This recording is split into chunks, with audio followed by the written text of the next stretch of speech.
Vibe Mundial FM. Há uma ideia bem interessante no comecinho da Torá, no Gênesis, na criação do universo. Está escrito Bereshit bara Elokim, no início, no princípio criou Deus, mas o nome usado no texto, expresso no texto, é Elokim, que é o nome ligado à natureza e ao mesmo tempo à severidade, ao atributo da justiça de Deus. Mais para frente, na sequência do texto, aparece o nome Hashem Elokim. Essa é a geração dos céus e da terra que foram criados por Hashem Elokim. Hashem é o nome, a referência ao tetragrama de Deus, que é o nome de Deus, a fusão dos três tempos, era, é e será, né? Yud Kei Vav Kei. Esse nome é super sagrado, mas ele está ligado com Chesed Verachamim, piedade e misericórdia de Deus. Explicam os sábios. O que é a piedade e a misericórdia de Deus? É a profecia. É a revelação de Deus, apesar do ocultamento dele por meio e através das leis da natureza. Deus se revela de duas formas: dentro da natureza e acima da natureza. Dentro da natureza são as leis naturais que podem até induzir a pessoa ao engano. Deus os livre em relação à existência de Deus, porque o Todo-Poderoso está oculto, oculto por meio da natureza. Agora, a profecia é a revelação de Deus acima da natureza. O maior de todos os profetas foi Moisés, Moshe Rabbeinu, que ele não é chamado de profeta, ele é chamado do pai de todos os profetas. Então vem a mística do judaísmo e nos explica o seguinte, a Kabbalah, que a alma, ela se reveste no corpo, e os três meios de manifestação da alma dentro do corpo que são chamadas na linguagem cabalística, as três roupagens da alma, são pensamento, fala e ação. E a pessoa, quando começa a se conectar com Deus, cumprindo e praticando os desígnios divinos, ou por meio das mitzvot, dos preceitos bíblicos, ou por meio das 7 leis universais dos Bnei Noach, dos filhos de Noé, extensivas a toda a humanidade, a pessoa começa a se refinar. E ela começa a criar anjos a nível de pensamento, fala e ação. E à medida que ela vai se refinando e cumprindo cada vez mais e praticando os preceitos, cada vez mais com dedicação total, se envolvendo totalmente com a espiritualidade, os anjos decorrentes, produzidos pelo pensamento, fala e ação, ficam cada vez mais refinados.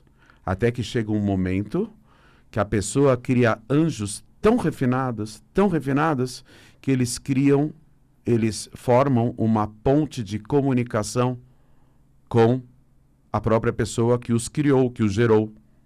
Essa ponte de comunicação é chamada ou de profecia ou de inspiração divina.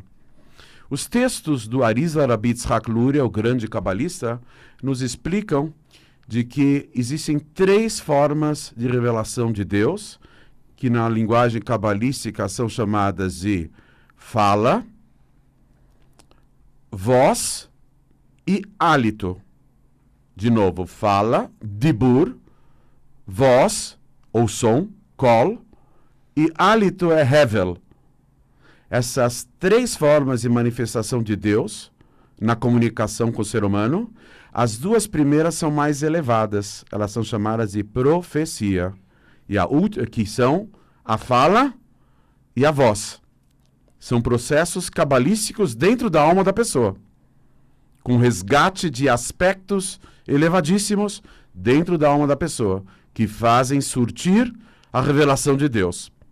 O terceiro, que é chamado Hevel, hálito, é a inspiração divina. Como dissemos, o maior expoente, a maior obra de profecia de todos os tempos é o Pentateuco. Quando o Brasil ganhou o pentacampeonato em 2002, eu falei, olha, nós judeus, nós temos o penta há milhares de anos. o Pentateuco. Na verdade, a lei de Moisés, os 5 livros, chamados em hebraico de Humash. Deus falou com Moshe, com Moisés, face a face.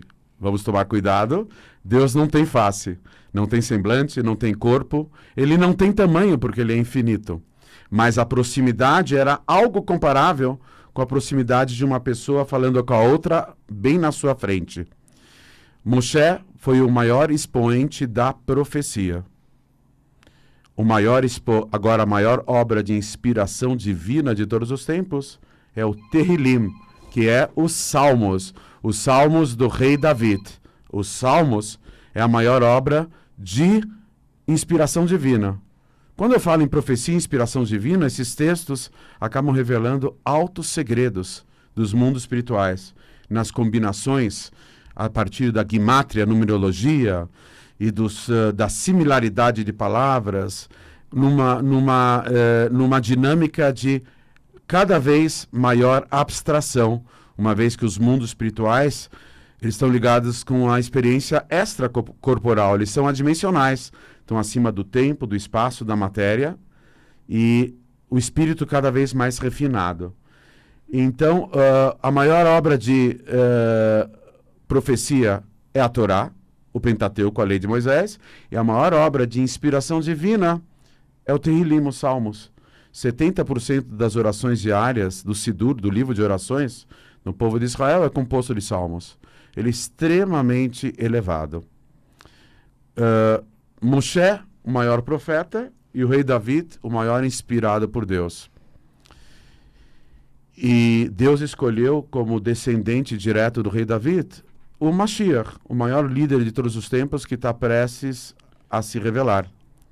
Então essas são as 3 almas na concepção judaica, mística, racídica e cabalística, as 3 almas mais poderosas de todos os tempos. Moshe, David e o próprio Mashiach. Mashiach significa em hebraico ungido, que vai ser descendente direto do rei David. Está escrito em relação a Mashiach que ele vai ter o duplo aspecto. Ele vai ser tanto inspirado por Deus, como ele vai ter a profecia divina. E ele vai ser próximo em profecia de Moshe. Há aqueles que interpretam que ele vai ser quase tão profético como Moshe. Deus vai falar com ele como falava com Moshe. E tem uma outra ideia que ele vai até ultrapassar Moshe, mas vai estar próximo de Moshe.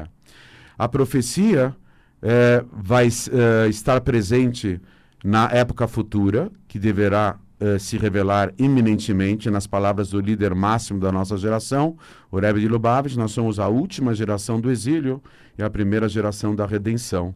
E com atos de bondade e solidariedade humana, nós haveremos agilizar ao máximo o processo irreversível da revelação do Mashiach e da tão almejada redenção. Há uma ideia que futuramente, subsequentemente à revelação de Mashiach, particularmente com a ressurreição, onde nossos entes queridos voltarão nos mesmos corpos e haverá a quebra do ciclo da reencarnação com a ressurreição. Então, Deus vai se revelar no mundo, mas não conseguimos nem imaginar, porque Deus não tem cara e nem corpo. Mas nós vamos sentir a presença divina com maior intensidade do que a claridade do dia. O rei David, ele fala nos Salmos, Mipsari ereze Eloká, da minha carne, da minha pele, do meu corpo verei Deus. Ou seja, futuramente a revelação de Deus não vai envolver só aspectos dos sentidos como a visão, a audição. O próprio corpo de cada indivíduo, de cada ser humano, verá, entre aspas, Deus. E aí, então, toda a humanidade vai adquirir o aspecto da profecia, porque todos os seres humanos, futuramente, em dados momentos, poderão se comunicar abertamente com o autor de toda essa obra, que é o universo físico, cósmico e os infinitos mundos espirituais. O autor dessa obra vai se revelar com a grande novidade: a obra não será ofuscada pela presença de Deus. E todos nós teremos a oportunidade de uma comunicação mais intensa com o Criador do universo, da realidade maior, o Criador do mundo, o Todo-Poderoso, se Deus quiser. Rabino, Uma curiosidade. Por que quando você lê no Tanakh, os profetas eram tão diferentes de todo o povo? Eles eram mais isolados, eram considerados um pouco mais rebeldes. O que tornava os profetas tão diferentes de todos, inclusive das castas judaicas da época, dos Kohanim, dos Levíim, eles eram totalmente diferentes. Então, o dom da profecia exige um nível de espiritualidade muito maior do que a média. Os profetas da Bíblia, do Tanakh, eles eram diferentes de Moshe. Um profeta, quando ele tinha a visão profética, ele caía no chão, ele entrava num sono profundo, ele sentia a necessidade de se desfazer de suas vestes, e ele ficava caído, adormecido no chão, e quando ele acordava, ele tinha a sensação de que uma locomotiva passou por cima dele. Tão fraco que ele ficava por conta da profecia. Esses eram os profetas. Agora, o pai de todos os profetas, que era Moshe, ele não caía, ele não dormia para falar com Deus, ele não precisava se desfazer de suas vestes, ele falava com Deus de olhos abertos, e em nenhum momento ele tinha uma sensação de fraqueza. Na verdade, vem o Talmud e diz que o número de profetas do povo de Israel na antiguidade, no reino de Israel, era 2 vezes o número de judeus que saíram do Egito. Eram milhões. Só que as profecias, elas se concretizavam num intervalo de tempo, de horas, de dias. Não eram profecias importantes.